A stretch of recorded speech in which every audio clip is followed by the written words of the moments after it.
call the meeting, this meeting of the MSAD 49 Board of School Directors to order. Roll call. Booton, here. Boyden, here. Brown Woods, here. Calvary, here. Davis Folsom, here. Dumont, here. Hashi, here. Hussey, here.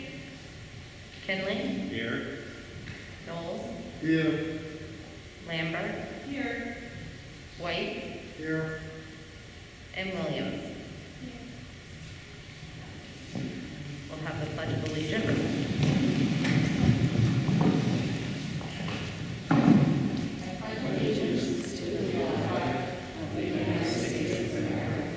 And to the republic for which it stands, one nation, under God, indivisible, with liberty and justice for all.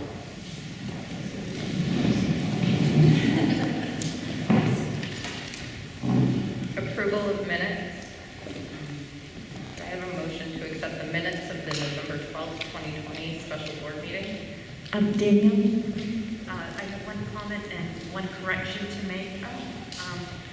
It was noted that the in-service date of January 14th, it's actually January 15th.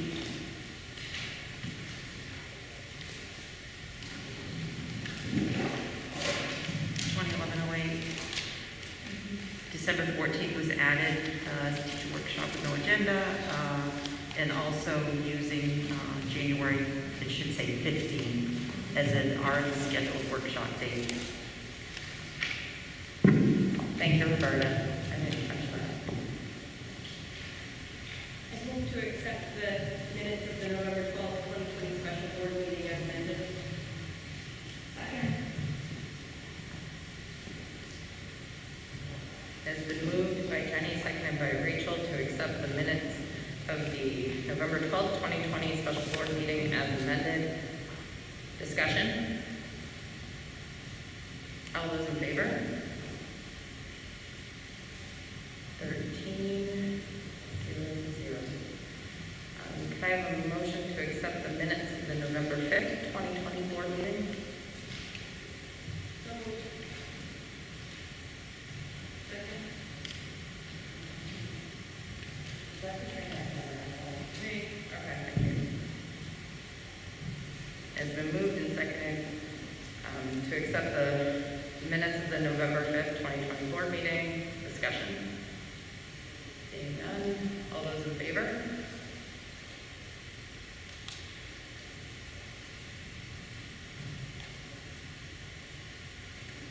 I got 11. Opposed? Abstained?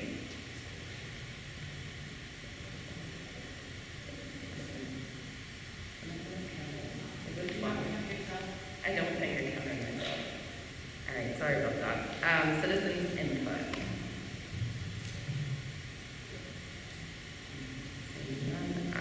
Old business.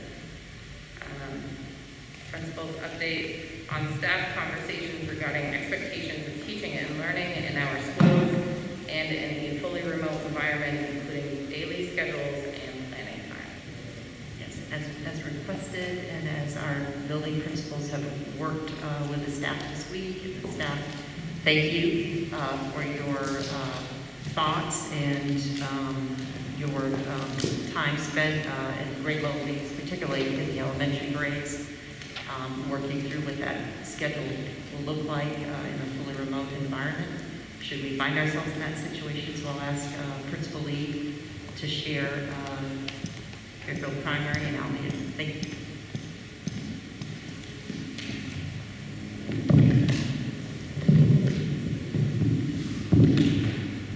Good evening, everyone. For my report, to include both Albion and Fairfield Primary Schools, I'd like to share our status with remote learning and where we are with its evolution, including staff consensus as well as concerns, what has spurred our growth to inform about the conversations leading up to fully remote. Each of the elementary schools work from an agreed-upon template and building each of our own schools' remote plans for learning, reflecting the expectations of teaching and learning for students, teachers, and parents. The whole school plan document for remote is a global view of each grade level and grade span, including times for scheduling remote instructional delivery. Also included is the layering on of the specialists, the special teachers, special education, nursing, and guidance. They are each reflected in what we've put together. Teacher office hours and planning time. The teachers gave their input in scheduling development. These pieces in our working document reflects that combined opportunity for teacher input as we work together on it as a Google Doc. Using the same template helped each school develop a plan that reflects grade level equality for our learners, while hopefully simplifying things for parents that have students in multiple schools or in a variety of elementary grade levels. The document we worked on shows the breadth of what we look to see happen when our schools go fully remote. The plan shows a coordination of efforts. It kind of requires a symbiotic relationship where we need to ask for students to participate, the support from parents to stay connected with staff in order to make fully remote learning really work for the children. Beyond our school's global plan, teachers will communicate a daily schedule for their students for their homeroom. The day will be a regular school day from 8 to 2:45.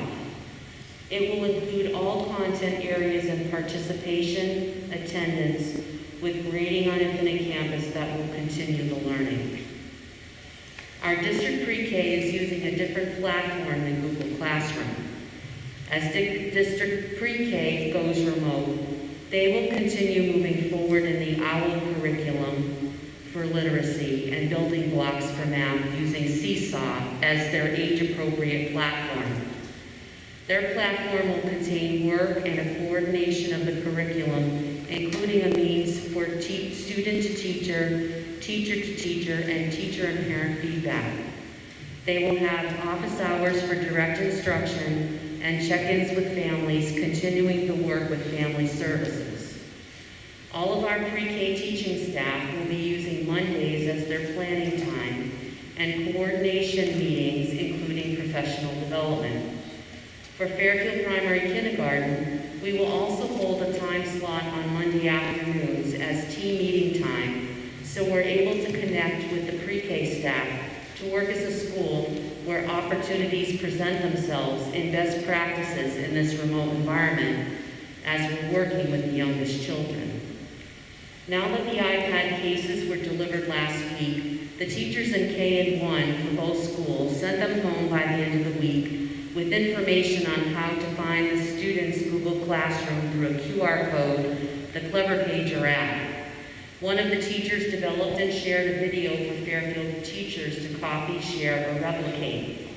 As you'll see in the video of remote learning information after our administrator reports, at the time the Fairfield K teachers put together their video clip a few weeks ago, we hadn't taken in the iPad cases at that time, but wanted to show the family checklist we've been implementing and how we've been trying to help parents negotiate accessing anything remote, including a soft launch into Google Classroom.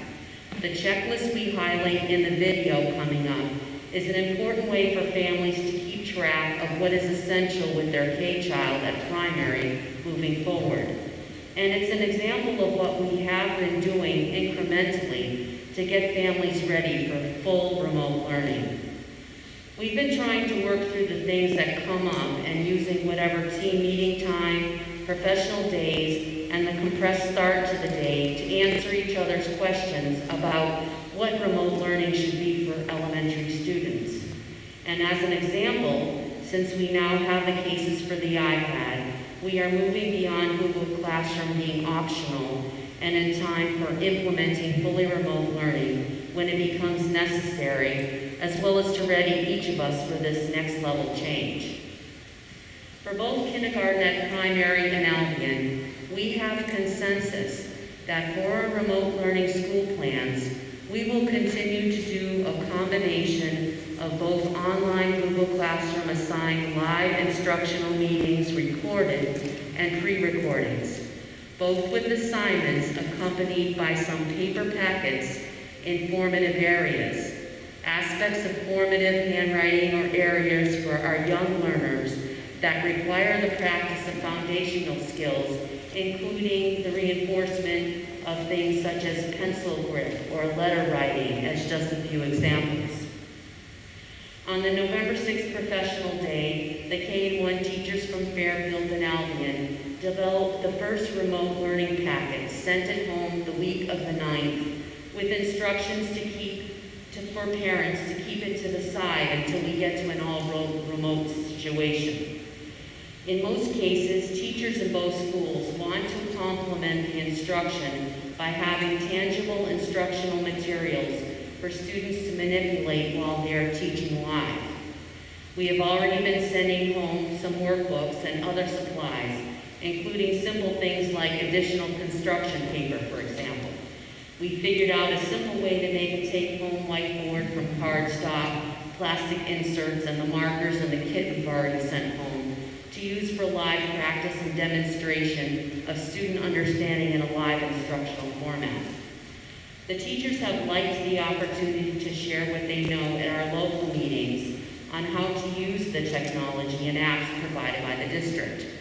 Peer teachers in Albion have demonstrated an array of how-tos, how to link a simple video or document to a classroom, how to link a screencastify to a Google Classroom, using the district camera and linking that video to Classroom. Discussion around how peer teachers are implementing tools have helped people with ideas so they can do the very best they can in a full remote environment. In our discussions readying for remote learning, teachers have asked for more opportunities for continued technology learning. Even though these skills were taught in previous district trainings, the local demonstrations have reinforced how to use a tool well and gave opportunity to ask questions after attempts with both trial and error. Also in primary, as a K teacher develops a video or finds a resource, they share with one another either to post, gain ideas or inspiration from what a peer has developed.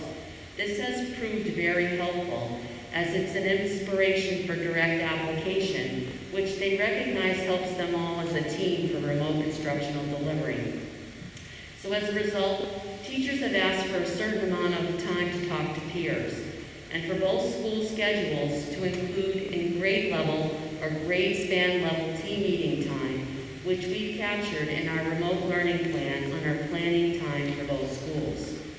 In both schools, the teachers have given feedback that they are all of consensus that for remote learning purposes, to support online virtual mini lessons in the essential content areas, we'll continue to work out arrangements to send home or have parents pick up some paper products, including workbooks, to accompany direct instruction moving forward. Some supplies which we will send home will be a topic at a time in math, for instance, especially in the youngest grades. Our schedules for fully remote learning will be based on the start and the end of a regular day or daily schedule. As we share a number of specialists between each of the elementary schools, a daily schedule will include keeping with the shared specialist day at that school as part of our remote routines. There are staff concerns that not every child will attend, but to answer that, we will offer live lessons to get and keep students interested and engaged, and we will commit to record the live lessons in order to post them for families that could struggle to have their child access during school hours because of childcare. But we will need every child to attempt one way or another to participate. Our staff nurse in Albion will also be scheduling her health sessions and videos, helping with guidance like supports for students and families throughout this time and during a remote shutdown. Our shared guidance counselor for Fairfield Primary has helped taking families requesting counseling supports. We'll reach out to any families not connecting using all our resources, including the nurse and guidance counselor, as we move to remote learning. As I've already mentioned in another way, well, each teacher has contributed to a whole school shared document, which includes our district pre-K. When teachers post and share with parents their own daily schedule, it will be found on each child's Google Classroom. We will make our school plan available on our own school site as well as our school's Facebook pages. The remote grading rubrics developed by grade levels in October for remote learners is also attached to the plan, and its inclusion attests to the fact that this has been an ongoing discussion. In our plan for elementary, we worked together to establish a sound range of homeroom instructional time with a staggered start time for direct instruction between K-2 and 3 to 6 grades, coordinating the time each group is jumping online each day to start school, say with a morning meeting. As I said before, we will be recording any live lessons. There will be office hours for check-ins, small group instruction, RTI, one-to-one instruction, and help for parents and students. The teachers have built-in team time for grade span or grade level planning and individual supports during their planning time. We have also set aside time daily for teacher prep time, with the exception of pre-K, as they will continue to hold all meeting and planning time on Mondays for our district pre-K. We are as ready as we can be for full remote learning when that is determined. We will continue, though, to adapt and work on the elements to fortify what we put together as presented today. Thank you.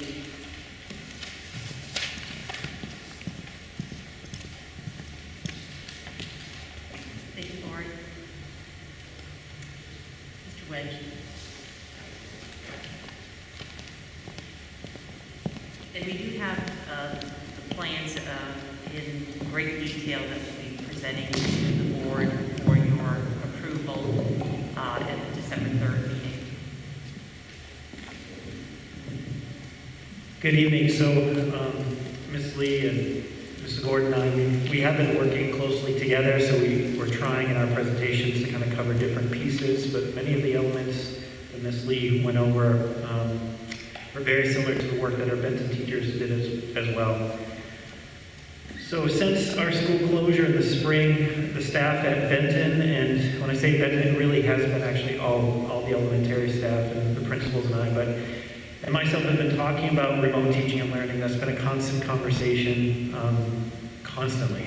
That's all we've been talking about in our meetings. We've been meeting regularly, and really making sure that we're getting everybody's voices involved in that process. And I almost want to say all, but there's some decisions that were obviously made by a few, but after getting a lot of information from all of our staff, but most, if not all of our decisions have been made collaboratively. Common threads of our decisions have been staff and student safety, our number one priority. We want to know what resources do our staff and students need to be successful. We understand that communication, collaboration, and kindness are paramount. And while it's important to learn from the past, our time is better spent if we focus on the future. So how do we get better at it tomorrow? How are we going to do better tomorrow? These professional conversations have had a direct impact on the high level of success that I believe our district has had these past several months. From the beginning, teachers felt firsthand the conflicting needs of families. Some families were overwhelmed and didn't want more expectations put on them, while others demanded a full day's worth of instruction. We're often hearing both ends of the spectrum at the same time, and we still do. I continue to reassure our teachers that our first responsibility is the output that we're providing for our families, either our hybrid or, in this case, our remote learners, and making sure that we're doing our due diligence in communicating and reaching out to families. But we do need our families to find a way to get their child on their computer, just like we depend on them to get their child to a bus stop. This can be challenging to some families. We have done our best to remove barriers by providing hotspots, computers, and at-home learning kits. We continue to assess their needs by communicating and reaching out. We've also invested a lot of time and resources in paper packets to our first and second grade families. And teachers experience a multiple array of hurdles. And each grade level and each teacher's, hurdles or obstacles are all a little different. But the most prominent and most common is the remote teaching aspect, particularly when it's combined with the physical teaching. And while our resources dictated that we couldn't provide remote-only teachers for all of our students, strategically and philosophically, I believe our needs would be best served if our teachers could work seamlessly between remote and physical teaching. Our technology department and administration has worked hard to provide appropriate PD and time for teachers to engage with their remote students. Many teachers have found strategies that work for them, while some are still working on it. I'm proud of the fact that all of our teachers at Benton Elementary are prepared and equipped with the necessary skills to transition to a fully remote environment. This is a direct result of our decision to not reassign remote students to remote-only teachers. I believe if we did that, many teachers would not have developed the skills necessary to teach remotely well. In order to do better tomorrow, we have to do things differently. I've had very few parent complaints about remote teaching. I believe that speaks volumes about our success. I would have heard more complaints on a normal year than I have had this year. Often I think about the struggles we have, and a majority of my conversations with parents is very, very positive. So I am proud of our school and district's performance during this time. And should we go fully remote again, we will meet the community expectation that we have to do better than we did in the spring. And I think that's one thing I did hear loud and clear in many settings is we have to do better. And I feel confident that we can deliver. And we are doing that. We just made our third pass at our remote teaching plan. We prepared one across grade levels prior to the start of the academic year. We're always trying to stay one step ahead of what could come next.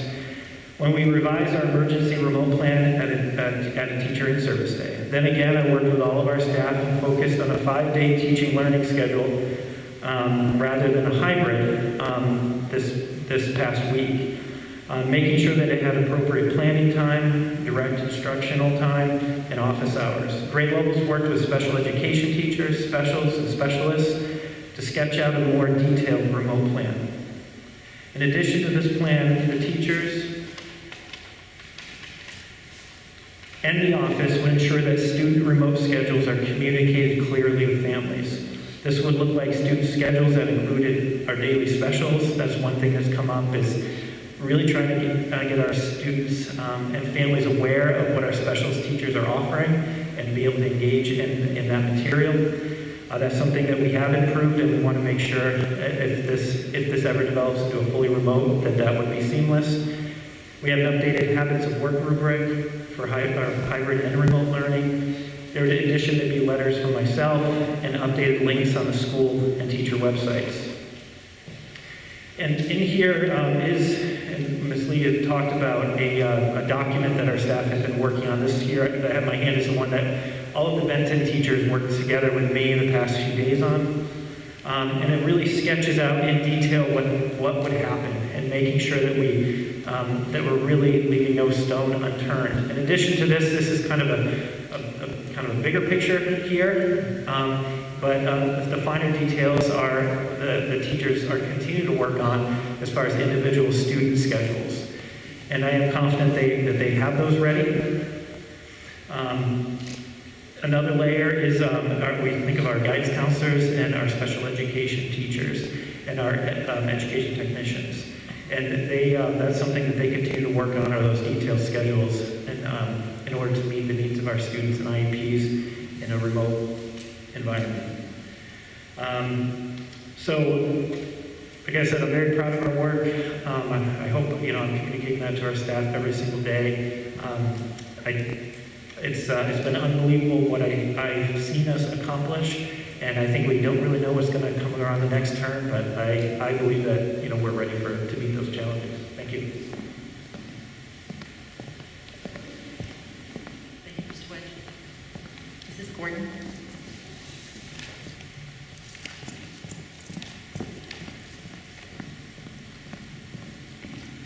think I missed Paul as Mr. Rich.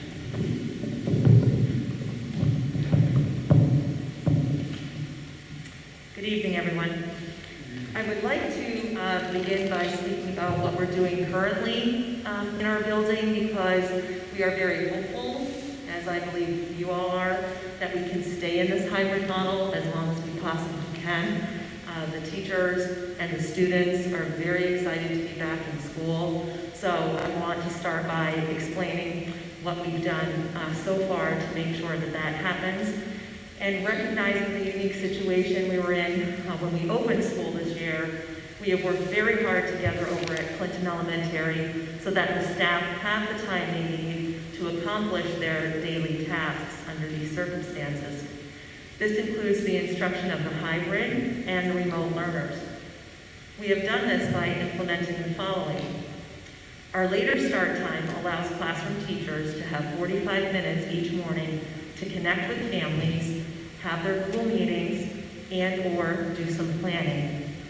In addition, the extension at the end of the day has provided them with just a little over an hour for these same types of activities.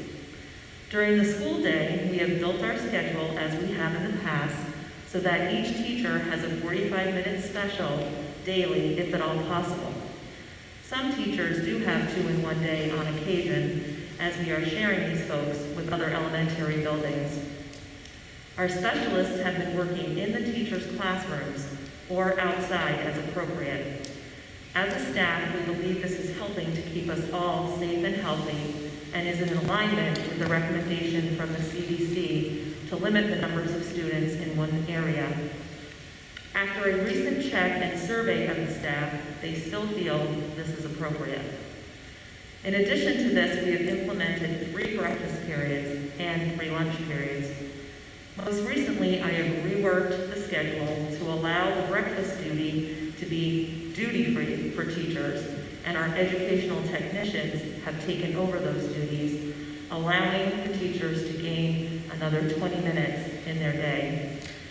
Finally, the classroom teachers have a 20-minute duty-free lunch period or a 40-minute duty-free lunch period if they don't have lunch duties, which typically happens about once every 4 weeks or so. In total, the classroom teachers have approximately 190 minutes daily that is duty-free. This allows them to work on the items I have listed here, including Google Meets, their planning, correcting, grading, answering emails, and making phone calls, connecting with families. Students are required to complete all hybrid learning on their off days, and if they are fully remote learners, those expectations have been laid out for them and for their families. These have been communicated via Google Classroom, as well as in remind messages and emails from classroom teachers. We have also sent copies of letters with that information home to families as well. In addition, I have started sending a remind message home every Friday afternoon with pertinent school information. Finally, we are still sending a monthly newsletter home, which is also posted on the website that always includes updated information for our families. To summarize a little more of what Mr. Wedge and Ms. Lee spoke about, we discussed what a fully remote schedule would look like for us over at Clinton Elementary, and we decided on the following points. Teachers will be working with students from the hours of 8 o'clock to 2:45 daily. This will be a combination of daily instruction, class meetings, and communication with families. Students are expected to attend all their live meet sessions and complete all their daily work. It is understood, however, that families may not be able to complete the assigned work inside this time frame. Therefore, our staff is ready to be flexible in their expectations for learners who are working outside of the hours due to individual family circumstances. It is recommended that live instruction is recorded and posted in all teachers' Google Classroom for the students. Students receive direct instruction in both math and literacy daily. Classroom teachers will be sharing individual classroom information as well with their families in their Google Classrooms and/or by utilizing their Remind app. In addition to this, the staff worked very hard this week to complete the following areas in our remote plan: class instructional time, their office hours, student work time, time for planning and correcting, and including a lunch break for themselves. Specialist teachers that Ms. Lee and Mr. Wedge both mentioned are also working on what the plan would look like for art, music, phys ed, theater, and library. This is a bit trickier as we do share specialists with the other elementary schools, but they are working very hard to make this work. This would include our school counselor as well. We know how important our students' emotional well-being will become should we be put into a fully remote learning environment.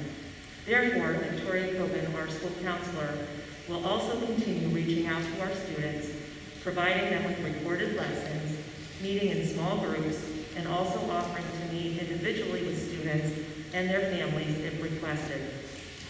Our special education teachers have also included their plan, which is driven by the students' IRLPs, or Individual Remote Learning Plans, which focus on their current IEP goals. Also included in the plan is a section detailing student and family responsibilities, such as logging in daily and completing work in a timely fashion. There is also guidance for grading practices, including our habits of work. Our pre-K folks, as Ms. Lee mentioned, have reached out to us and have provided us with a remote plan for our youngest learners as well, and this is included in our school-wide template. Finally, we have brainstormed ways to promote student engagement, which include the following: continuing to recognize our students of the month, or possibly on a more frequent basis, still moving forward with our school-wide PBIS plan, which includes SPARK points that can be given out even in a remote environment for completed work, participation, and other areas staff feel are appropriate. The idea of virtual Spirit Weeks was also mentioned, as our student council used to sponsor Spirit Fridays, as well as perhaps some type of a school-wide challenge. This could be something similar to the water challenge we held last year, or maybe some type of exercise challenge. Mr. Plaisted, one of our phys ed teachers, has also considered doing a live health and wellness workout with the staff on a weekly basis. We know that our current remote students are struggling at times, and we want to be sure as a staff that we discuss ways to keep them engaged, especially if all of us end up working from home. All of this information will be communicated with families in our monthly newsletter. It will be posted on the district website and also provided to families by their child's teacher in their Google Classroom and also via the Remind app using both of these formats. The staff have worked extremely hard to put all of this information together, and it's my opinion that we need to move to a remote learning environment, they are ready to provide all students with what they will need to continue their academic pursuits and reach their academic goals while keeping their social and emotional health in mind as well. Thank you. I have a question. Actually, I have two questions, and I'm not sure which one to ask. You read the outline of the remote learning plan. My question would be, is it working? Or an alternative question, how well is it working? For the remote students currently, I currently have 34 remote students at Clinton Elementary, and I can say there are 2 or 3 that are really struggling with connecting with their classes and with their teachers, that Mrs. Kogan and I, and actually Deputy Day has helped us to try to reach out to those families to see how we can get them more connected to the building. But for the most part, the majority are doing okay. Thank you. You're welcome. Was that, you said you had 2, is that the only? Well, you can think I Okay. Thank you.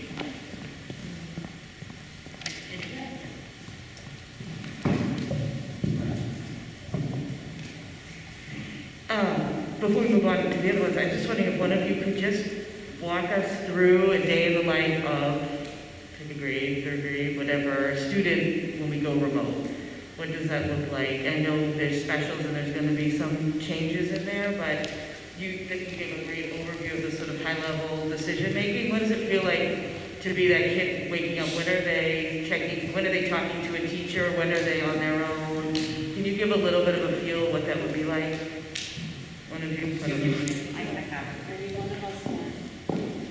To be honest, we tried to stagger the start because we do have some big families, and recognizing that if you have a family of 4 or 5 all trying to get online at 8 a.m., that could be trouble, right? So if you're a third grader in Albion, for instance, maybe your day might start at 9 a.m. with a morning meeting with your teacher. It might look like whole group instruction that is done live, recorded, and then perhaps a teacher might keep a group of students with her or in reading, for perhaps for guided reading, or maybe release them all to start working and then taking small groups, okay?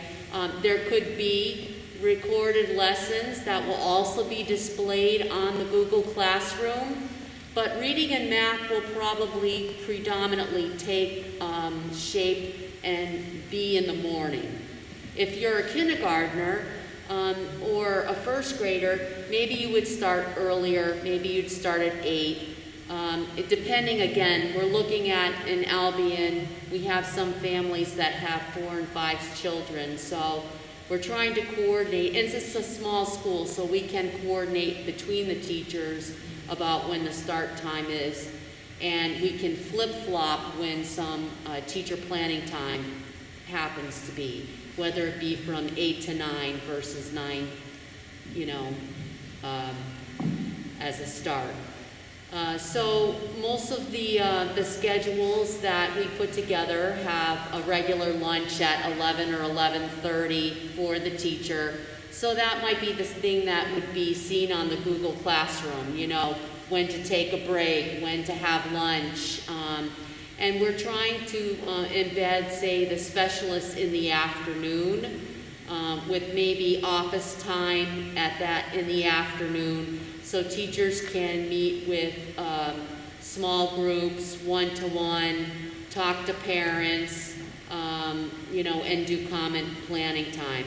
So that's kind of like an overview of what it might look like, with some variety there between what's live and what is recorded. And one of the things is many of our students, particularly the younger grades, are going to be pulled out for literacy groups or one-on-one instruction, possibly with a resource room teacher. They may have a tech that's assigned to them that will be working alongside them. So they will more than likely, and there will be some variance between classes, but they will meet together in the morning, say around 9 o'clock is a common time, and the teacher will have whole group instruction, and then it would do breakout groups.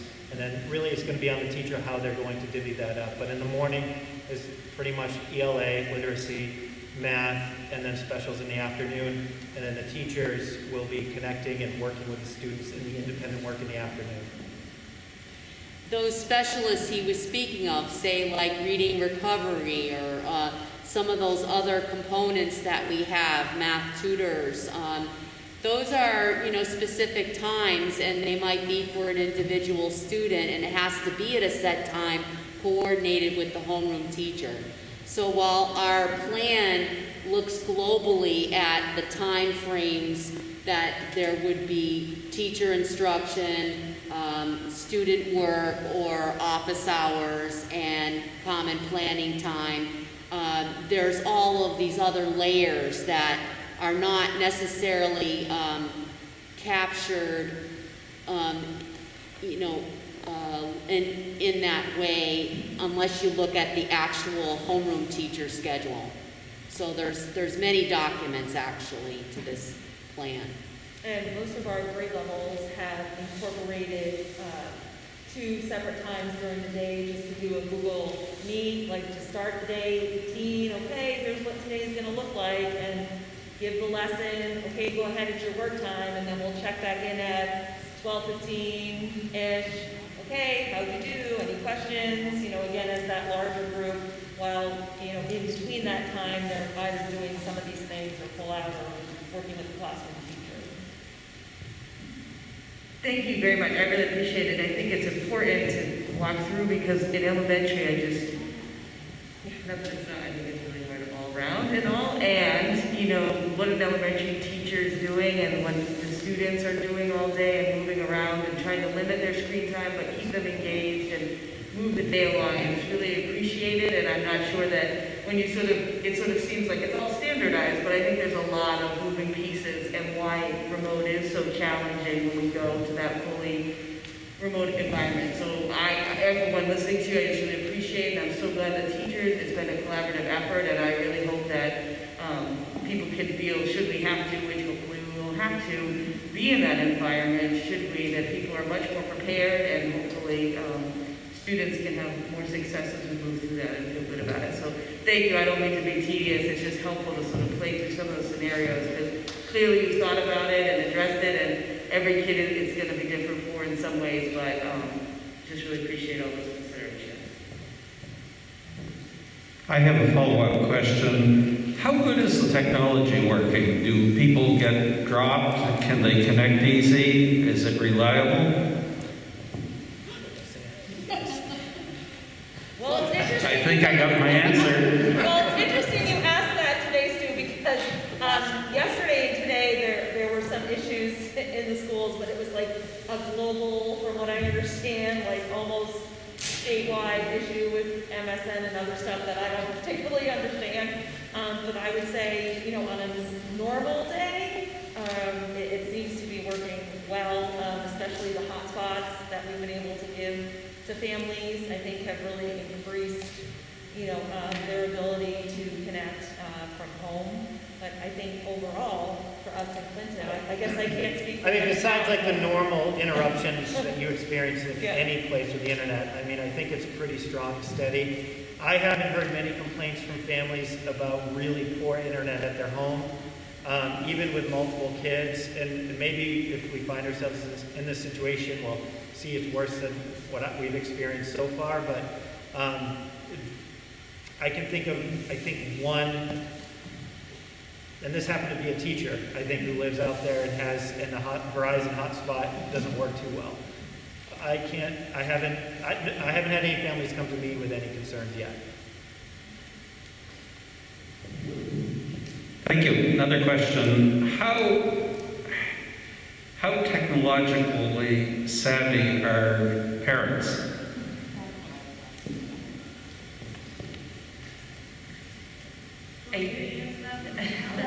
Not very. I'll answer that. I'm terrible. I'm trying. Use your microphone, please. No. See, I told you. Is it lit up? I don't think that's a button. It's not lit up. It's just stop by.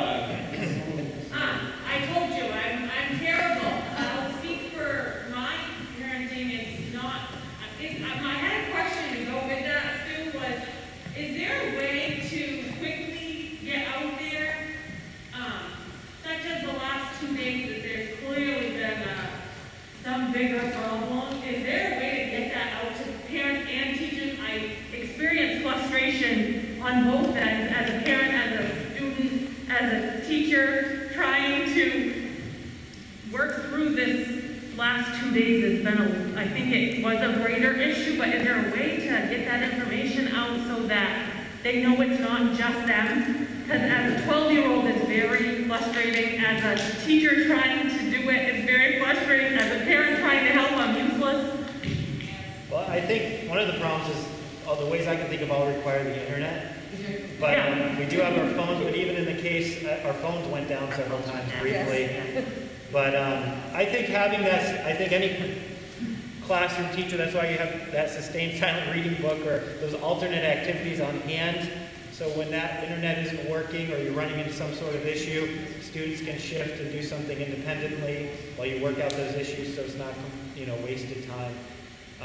In regards to preparing families for this, I mean, that is the reason that our teachers have been working so hard on training the students. I think, we spent that first several weeks of the year, and first grade more immediately since they got their iPads, training the kids how to do it so that they can be there for the parent. Because I don't think, that we can expect any parent, myself included as a parent, if my child has some sort of platform I'm not used to, I'm not going to be very helpful. I mean, I can Google it, but it's much easier if they can say, Dad, this is how you do it.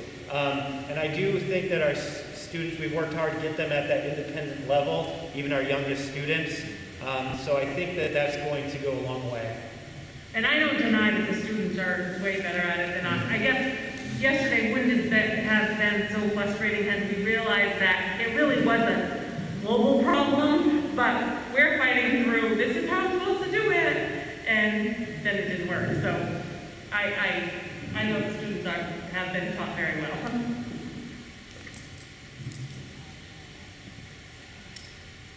And each of you hits on a point, and as Brian mentioned, we talked, we can control the output, but it's, how is it on the user end? And that extends to the families, especially the younger the children. Sean and Dan are going to talk about secondary. And unfortunately, we have this situation where we have a closed building, but the age of the children, they're old enough to work independently, but that's not the case. And I think, and credit to our staff, I'm very proud that it's hard queued, and it's been a process.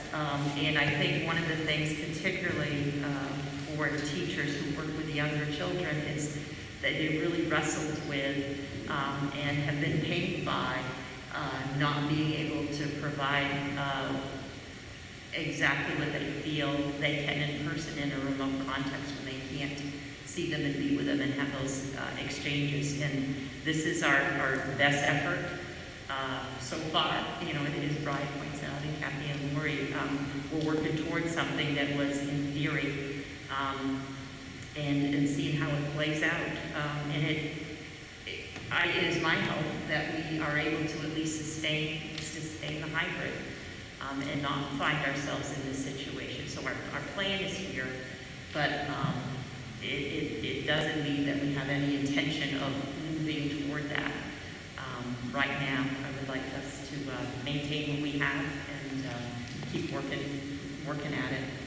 So at this time, Sean, Mr. Boynton, would you please share 7-8? Yeah, before Sean speaks, just a bit of clarification. I am in no way anti-technology. I personally believe one of the benefits of the pandemic is that now that we've got everybody with computers, I think when we all get back together, I would hope that we would keep working with them, because I think there are all kinds of advantages when you teach by computers at the university level. I watched the engineering department at Orono, and 20 years ago they switched to a lot of computer instruction, even though the students were present. And I would hope that public schools would follow that direction.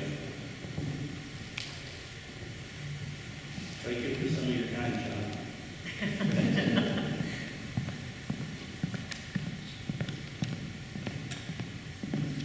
Good evening. First off, I'd like to say I feel a little bit of the odd ball out. All the principals are saying, should we go remote? And here we are fully remote in the junior high. I also want to give a lot of kudos to my elementary colleagues. We have our own sets of issues we're working out at the junior high, coming up with our plan for being fully remote. But there are so many facets that go into the elementary school, from very young learners to almost junior high kids. And there's so many moving parts to it. So that's a lot of work and a lot of planning. And the teachers and everybody over there, just thank you for the elementary kids. So, for the junior high, in the event, and we are fully remote, I just kind of gave some bullet points. We've been working throughout the year. What's it going to look like? when we go fully remote, because throughout the year we've just kind of been preparing for it, that's going to happen. At some point it will happen, it has happened. So what happens with students is students will follow their daily class schedule and attend every class every day. Going to uncohort the blue grade, and it's everyone's red, and everyone follows it to be consistent throughout the time that they're in school. Students have been practicing regularly since we came to school in September. First thing they need to be doing is logging into Infinite Campus IC to log in their attendance for each class. And that's been a practice. That's been a work in progress. Getting that first step of getting your attendance down, and then after that, they head to their classroom, which is mostly Google Classroom, some Google Meets. I know with Woodshop, Mr. Mayhew works with something called SketchUp. It's like almost like a CAD program, but on the Google platform. So students can work on designing things and really can't build them. We don't need some power tools at home, but at least they're working on what they could have been designing in Woodshop. So that's what students are supposed to be doing every day, following the daily schedule, keeping that consistency. In the event that we return, when we do return fully, or in the hybrid model, they'll still have that consistency and coming back into their blue grade model. Teachers, again, they put in an inordinate amount of work to prepare for this. We talked about it yesterday. Just giving them a lot of recognition for the work that they've done, and they continue to do, believe me. Classes will happen synchronously, again, following their daily schedule, and here's the schedule we'll talk about. Get to the back page here. They will hold office hours daily outside of the teaching day. Again, we'll talk about that more near the end of it. Communicate those office hours to students and families. Communicate with students and families as necessary, especially through phone calls. This app called the Viewpoint app, where you can download to your phone, and it looks like you're calling from the school, and it has your extension, so it's not, giving out your personal cell phone number.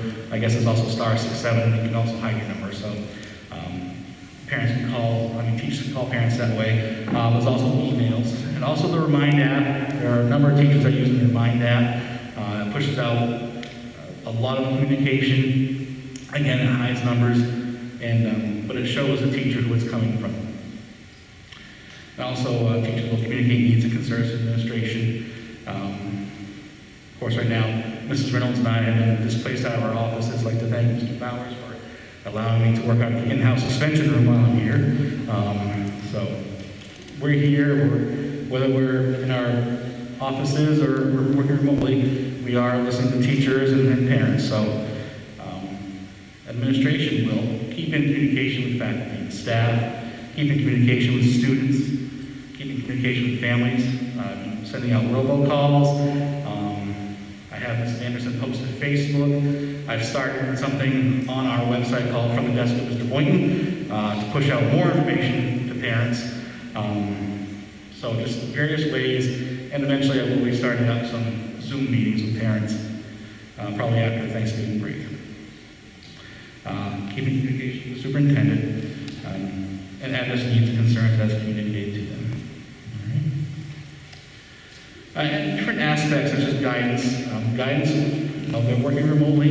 They're remaining in contact with the students, remaining in contact with the families. I get a report from my guidance counselors every day because there are a number of things going on that they're still keeping track of and letting them know what's happening. Address student needs as they arise. Sometimes it's through a one-on-one Google Meet with Mrs. Dooley or Mrs. Hersom. Also bringing in families. And keeping communication with administration is needed as they happen. Ed techs will work in conjunction with their supervising teachers, so they're in the classroom, the Google Classroom as well, helping those students and providing supports remotely per the student's IEP and the IRLP. Specialists such as OT, PT, and speech are providing services remotely. School nurses addressing health-related issues. Should families communicate them with the nurse?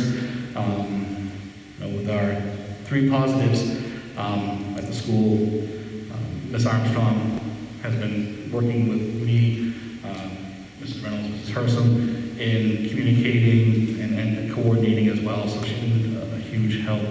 And communicating necessary information with administration, staff, and families. Our librarian, well, she'll manage the ebook system for students to sign books out. We managed to purchase an ebook system so they can virtually sign books out, but also assist teachers with library media needs. Administrative assistants, they are working remotely, working on assigned tasks such as attendance, budgeting, scheduling, grades, etc. They receive calls remotely through the Viewpoint app and forward voicemails to the appropriate staff members of the teacher or to me, Mrs. Reynolds. Some other general information that we're doing, almost all materials needed for class are provided remotely. Right now, it's very difficult to, if there is something that there isn't a classroom that they need, to mass distribute. It's difficult right now to get in the building. No one is allowed to be going through the building, so everything is pretty much online platform. Like I said, IEPs, IRLPs will continue to be followed, and school lunches will continue to be provided. Looking at the daily bell schedule, before this year, we want to even things out the best we could. So homeroom, period 1, period 2, period 3, period 4, period 5, period 6. Just about everything was 47 minutes through each period. And of course, at the junior high level, they rotate through classes, they reconstitute with different teachers, so it's not the same going from one class to the next, even virtually. Period 4 is the kind of the lunch mod, where it's divided period 7 class, period 8 lunch, and vice versa. All students in the 7th and 8th grade will follow the same time frames and schedule remotely as it has been here. Each teacher has one planning period throughout their day equal to the length of a class period. And that holds true while we're fully remote. They also have a 20-minute free lunch. They also are holding teacher office hours beyond the school day. Generally, those office hours are from 1:30 to 2 o'clock, unless they prearrange parents. Some can be 7 to 7:30, and office hours have been or are going to be communicated with families. Just kind of some reports from teachers. Attendance, better than the spring. I think getting into the groove, get reports that it's improving throughout the week. I think some families are adjusting as well, and we recognize that. But I've been hearing mostly good reports coming from teachers. Of course, the connectivity issue, I think, was the biggest one. Did go down for a time yesterday as well as today, and like you said, that was globally. And it's difficult to communicate that with families because as it's happening, we can't push it out. But John's not here to talk about that, so I'm just assuming that. So, and that's our plan in a nutshell. So, thank you.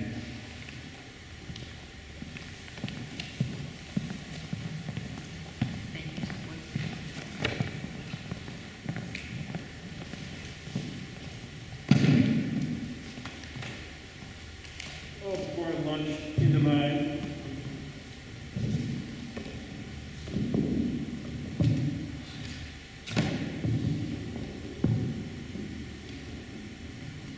just wanted to fill you in. We finished 2 weeks worth of homecoming activities in school. We tried to include those kids who were virtual, whether they're red kids or blue on grade 8 and vice versa. We have to do grade A competition with dress and food drive. We brought in 863 items for the backpack program.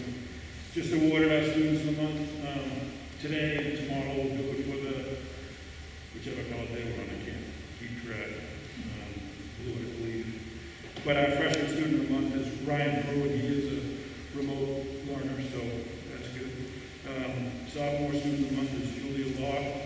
Junior is Renee McDonald, and our senior student of the month is Lauren Hughes. So we just go on virtually at the end of the day. Today we did it. We'll do it again tomorrow. And then Brian and I will put together a virtual one just to push out on the Facebook page to give recognition. I'm not sure. I don't believe I might have mentioned it, but I collected feedback from the students at the end of quarter 1 on what was going well with remote, what we could improve upon, other suggestions they might have had. So I pushed it out to all the kids. I got 67 replies. The respondents, the response that I did get was good as far as what they had to say to us. And then some teachers continued on the conversation because I shared it with them Sunday night. So in class Monday, they brought conversation forward. Some of the kids, which I've learned today is, we've got a lot of information out there, and they're kind of getting overloaded.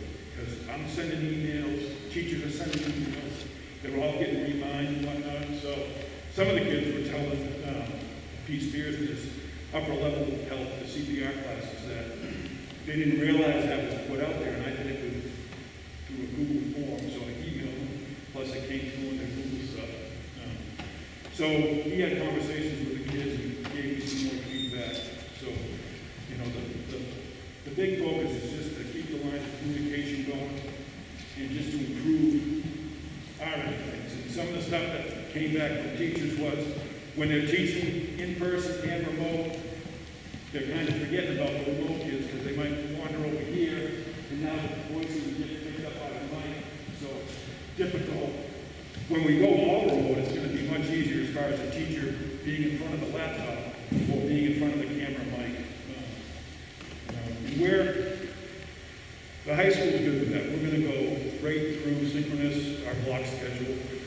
We're starting at 7:45 and we'll go right through the day until 1:25. The one piece that's going to be helpful are the remote kids who are MMTC students. If, let's say, both schools, MMTC and us, we're remote, those guys will be able to stay in their MMTC classes for the full time. Because I've said early on, one of the big negatives with our schedule, because we had to reduce the day, is that the kids have to come back early from morning boat, 20 minutes early. In the afternoon, it's 40 minutes.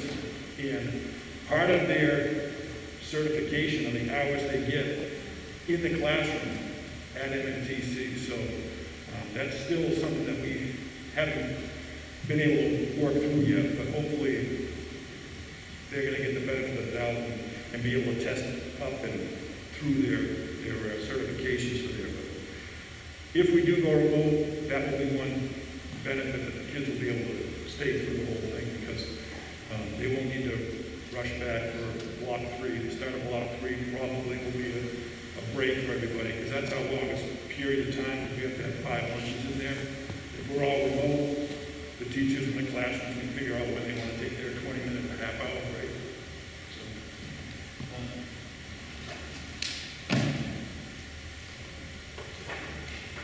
So with that, our teachers, if we are shut down because of county designation, then you'd be able to come in and teach from the classroom and have all their gadgets and whatnot from the classroom. If we get into a situation like the junior high and we have to shut down for 2 weeks or whatever, and everybody's remote, then the teacher will be giving their lessons from home virtually. We're all our delivery is going to be the same as it's been. Grading is going to be the same. Remember last spring we were doing the benefit of doubt, we were doing the passing and complete. This year we told the kids from the get-go, we're doing grades, whether we're in person or remote. So that won't be a change for them. With the 75-minute block, Brian and I are suggesting to the teachers that they're not teaching bell to bell, block to block for the full 75 minutes. They should be given a half-hour lesson and then breaking it up, either working with small groups, helping to reinforce what's been taught, or have breakout sessions within Google Meets where the kids can work together virtually. But the screen time is a big piece. And another big thing on our end, are the older siblings that our students happen to be.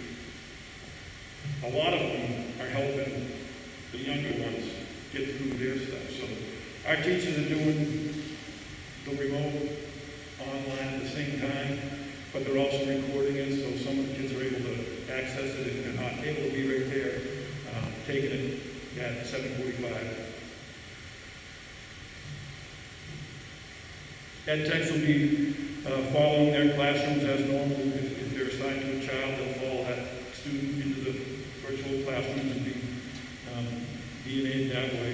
Support personnel will be doing their things from home. You've got, that Paul I with attendance, she does the virtual attendance as well, whether we're in school or home. And I just got to coordinate and check the board and make sure that they're able to do that. Guides have been doing their thing with the students. Lisa Moore will be doing the transcripts and grading and whatnot. Main office staff, we've got bookkeeping, budget, building out. So we'll have plenty to do. I do a lot of checking in and meetings, whether it's short meetings with staff or it's holding student meetings, just to make sure we're all getting through it on the same page. Brian wanted to run some numbers. He was looking at the virtual numbers from the close of the first quarter, comparing how the kids did with this first quarter in the honor roll and comparing it to last year. So we used the incoming 8th grade. Our 9th graders now went back and he identified all the virtual learners that we have. We've got 142 now. And the honor roll comparisons from last year, there were 159 high school students who made honor roll in 2019, and at the end of this first quarter, we have 147. So just a net loss of 12, but we've also had a reduction in the number of students we have within the high school from 630 something down to 5 to whatever, 610. And then with high honors, a year ago, first quarter, we're living large. Coronavirus hasn't hit. We had 115 high honors. And this past quarter, we had 114 high honors. So the high flyers still been flying high. With the remote students, 142, 32 out of those 142 made honor roll last year in 2019. Again, we weren't in a virtual reality there. This year, same number, 32 out of 142. With our, this stuff to me, it was interesting to see that, but like I said, for me, the high flyers are still going to succeed. My concern, my focus is more on what's happening, how we're going to engage those kids that are checking out. And the teachers are doing a good job. We're holding grades open as far as trying to get them along to finish things up. I was talking with Tyler Moran today, said he's got somebody still working on fourth quarter stuff, and just trying to pull them along. So we're doing our best. If we go all remote, I think we'll be good. We've been practicing it every other day as far as the red and blue, the gray and blue kids go. Those who are all virtual have been going full bore. We had probably a dozen to, not quite 2 dozen, but about 17 or 18 that have gone virtual just for the time being when the junior high went out with the scare. People got a little nervous, and we've got a bunch of kids that have gone remote until the 30th or when the junior high will get back. And that's to be expected. People get nervous. Same thing with Thanksgiving coming up. So we announced it yesterday at the end of the Student of the Month Assembly, which was done virtually over the Google Meets. And just prep them for if we do go out.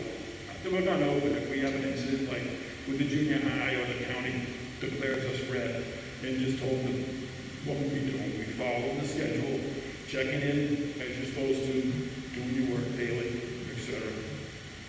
Any questions? Thank you.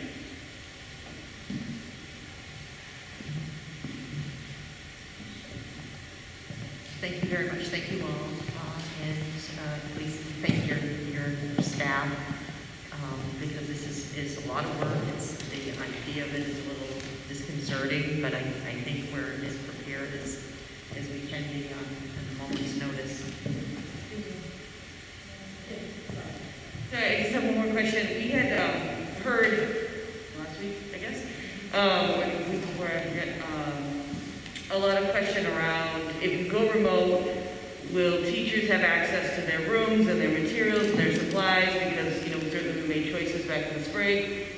And I think some teachers were hoping to be able to reconsider that. And so I was wondering to hear from, you know, whether it was everybody or if it was different per building, how those conversations went and where you landed, if they're still having conversations about that, and will teachers, you know, should they have to go remote tomorrow, will they be able to come in and teach in their classroom should they want to, or teach from home should they want to, and how will you work that out? I think we've settled on we will have teachers in the buildings working out of their classrooms because that's what they said would work best for them. And we've left that for the building principal. If there's some extenuating circumstance that would prevent a teacher from reporting to their classroom, that's something that they'll work out with the building principal. But the idea is, yes, unless we're dealing with a local infection. And I think that's pretty well understood, or we have a building out of commission right now. There's absolutely no plumbing that's operating. But, you know, that would be our hope. And then again, reinforcement. We've set up the Google Docs, had signups for weekend access, and talked about the training that needs to take place. But one important piece in that people hold this in their minds and lesson learned with the number of adults that were affected in the contact tracing and how important it is that people, as painful as it is in this profession, they're going to have to kind of keep to themselves, and so that'll allow us to staff the program and stay open in some form and delivering the service. So, you know, we expect people to be able to come here. And I sure hope we don't find ourselves in that situation, as Dan had referenced, you know, both counties become red.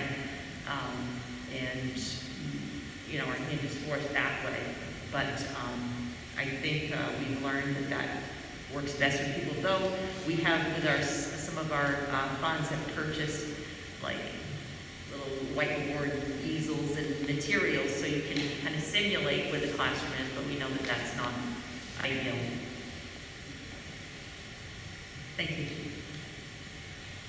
Were there any other questions? That is part of the follow-up for, you know, dealing with the remainder of the framework that we hadn't solidified yet as best we could, and as I think Brian mentioned it, but this was a draft 3, and hopefully it's, you know, it's a work in progress.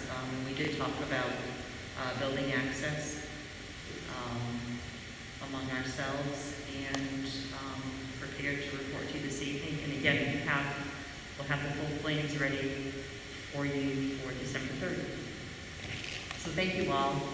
It's a lot of work, and I appreciate it. Thank you, administrators. Moving on, new business. Teacher-created examples of classroom success in hybrid and remote learning environment. Yes, and what I've decided to do, we have had many people contribute to this, and it was over, you know, approaching a couple hours, I think, a video that's been distilled down to 36 minutes. So what I think I will do is, you know, in any other environment, teachers will be here and presenting to you. So it's virtual, and I will send the file to each of you and allow you to view it. And it's a great little montage of examples of people making this work. And Stu repeatedly asked that question about does it work? And you'll see people being very innovative and creative, and you know, taking risks. And you know, it comes along, you know, way back. It's this something inside of it. It's like if you're being found out, you know, and you're putting yourself out there, kind of immortalized in a recording of something that you do, and you don't know who might be watching it. And that's also part of this. It's people being free and being confident, and you know, taking a chance and trying something. And I think you see many examples of that, and I think you'll be very proud of your district faculty and staff who have worked very hard to get to where we are. We're in November now, so we have come a long way. So I will send that to each of you, and we can talk about it later if you wish. Is that acceptable? Okay. Resignations. Diane Engler, Clinton Elementary literacy teacher retirement, June 2021. Rhonda Weeks, Clinton Elementary classroom teacher retirement, June 2021. Are there any appointments for those? No, not Okay. Committee reports. Superintendent's report. Yes, and I guess I interspersed here with some of my commentary, but in regard to fully remote plans and a remote environment, and both of our counties are in a situation of being in red, and we're looking at a sustained closure, and this has been part of our conversation back and forth among ourselves and our staff is leaving hybrid behind and not working with three different cohorts, three different groups of learners and going wholesale, it's one group again. If we're in a situation where we're looking to close for a few days, say we have some local infection, and we have notified those individuals who need to quarantine, and we just need to go through and thoroughly sanitize, disinfect the school building, and we're going to close it for a day or two. I don't think we'll disrupt what we're doing right now, but if we're looking at a more long-term closure, that is where we'll shift to this plan. So I just wanted you and families to understand those are different contexts, different situations.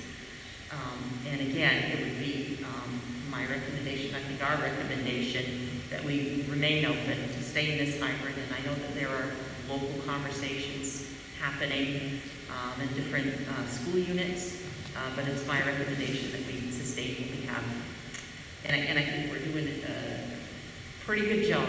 I mean, we have had some cases of positive, but particularly in elementary school, I marvel at that. That is, the cohorting is working. And it limited the impact in that school, and it allowed that school to stay open. It was Clinton that was affected. In the secondary, when you have people, students traveling around, it becomes more complicated as far as the close contacts. But the closure was the result of a number, a threshold of staff who are not able to be here and supervise should the students be in person. And that is a tricky threshold, and you'll see across the state, probably across the country, it's the closures sometimes result in you don't have enough adults to be present and just supervise students. And I'm thankful for the CRF monies. We were able to hire additional staff so we have subs in the wings, in the building in the day, where we know that we need to keep students apart, because sometimes it's not ideal. The solution is to, combine or put them somewhere, in a library or a cafeteria where there are more of them than normal. And we have been saved by the fact that we have these staff members on hand to help us. So very much appreciate that. And again, I thank our teachers and our principals who have worked together to hammer out what this looks like. And again, particularly, and I agree with Sean, in the elementary setting where in some ways it's a benefit that the time maybe is a bit more fluid, but that presents a far greater challenge if you're needing to coordinate all the services and all the specials and all the things in the logistics of an elementary student's school day. So thank you all. In regard to a potential closure, and we've talked about this, and I mentioned it at the last session, but we have what is right now an underutilized resource. But it's there for us if we need it, and that would be the CRF day programming that we engage the Alphon Center with. We have 2 sites, and I mentioned some of those numbers and capacity for families to utilize. So we have the Fairfield Community Center, but we also have the Elm, which is opposite. It's on College Ave, across from the Legion, the post office. And for, say we're in a situation where fully remote, and we have staff, we have teachers and staff with children who maybe are enrolled here or enrolled even in another school district. There are provisions, but there are priorities that have been laid out by the department. It was Leanne Larson who was managing this at the time. But first priority, resident students of your SIU who are children of essential workers, and that would include teachers. This can include MSAD 49 employees who have children that attend school in MSAD 49.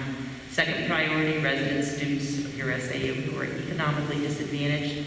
And third priority, other resident students of your SAU and students of MSAD 49 staff who don't attend the school in your SAU. So that's important to note, and that's up on our site, and we'll maybe bring it to the top of the queue in the news piece. But I think that is a dilemma when schools close and people have to go to work just the same, and we know that it's created a hardship. We know just even the hybrid did. So that being said, and finally, you've got to look at the beginning stages of the project to restore and repair the sewer line in the junior high and pinpoint the root cause of the problem, which has been a little more involved than we we initially thought, and it's required some more flooring to come up and ultimately the concrete, and some walls have been demoed. But I think it's important, and I appreciate your support in wanting to get started on it immediately and take advantage of this time that we have with closure, but also the understanding that we're going to be living in this building for a while, and that we need to take care of it, and we need sound systems. So we've got that floor opened up again for the second time. 20 years ago, they cut out a patch in the concrete, but I think the problem is continued. And part of owning the buildings is maintaining them, and sometimes, we run into these situations that are unavoidable. And again, the adjuster will be here Monday afternoon, and hopefully we'll be able to discern what the cause is and move ahead with repair. As Scott has mentioned, we have about 80 feet of line that needs to be replaced, as well as about 50 feet of the pressurized. So it's pretty involved, and I'll ask Scott maybe to add more to that. I know we've talked out there, but publicly to hear what our next step is. You pretty much summed up everything you had written down. And one of the things we're going to do while we have the time is to do a compaction test in that soil, because there's obviously something, it could be something along those lines, not just the pipe leaking, because that ground is moving, it's settling, so we will have a company to come in and do a compaction test as well. Like I said, when I was out there, around the perimeter where we cut the floor out, to stiffen that up, a company will come in and drill holes around that perimeter and pump in some flowable fill to stiffen up that area as well. It will have the ability to lift the concrete a little bit, 1/4 to 1/2 inch, but the main thing is it's going to stop any more movement from occurring. And then we'll have an idea where we go, when we pour concrete, it'll get us to a level playing field as well. Like Roberta said, this project has grown in the last few days. I was happy that CMD was able to get over here in the time frame they did. They've been great. I've been over here.